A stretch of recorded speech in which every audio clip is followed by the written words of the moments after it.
পৃথিবীতে সবচেয়ে অসহায় সে, যে নিজের মনের কথাগুলো বলতে চাইলেও প্রিয় মানুষটার কাছে কখনো বলতে পারে না। মেয়ে হয়ে জন্ম নেওয়া সহজ, কিন্তু বেঁচে থাকা অনেক কঠিন। হাসতে গেলেও ভাবতে হয়, কাঁদতে গেলেও ভাবতে হয়।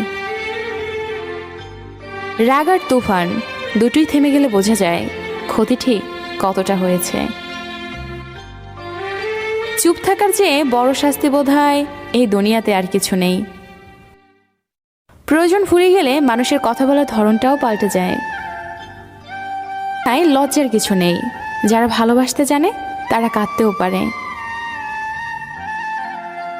নিজের ভালো লাগা, মন্দ লাগা, কষ্টের অনুভূতিগুলো কাউকে দেখাতে পারো না। একটু চিৎকার করে কাঁদতে পারে না, শুধু মৃদু হাসির আড়ালে চোখে জল লুকিয়ে রাখে। কিছু কঠিন মনের মানুষ আছে, সকালে হাসে অথচ রাতের অন্ধকারে সবার আড়ালে কাঁদে। একমাত্র সে জানে আর তার বালির জানে কতটা কষ্টে আছে সে। সেটা হয়তো সকালে মুখোশেই ঢাকা থাকে। জানি না হারিয়ে গেছো দূর কোনো অজানায়, জানি না কি ভুল ছিল আমার ভাবনায়, তাই পেয়েও হারিয়েছি আজ তোমায়। জীবনে কখনো কারো উপর খুব বেশি নির্ভর করা ঠিক না, কারণ অন্ধকারে নিজের ছায়াও নিজেকে ছেড়ে চলে যায়। কারণ ছাড়া মন খারাপ হওয়া মানুষগুলো জানে তাদের মাঝে কতটুকু কষ্ট লুকিয়ে আছে।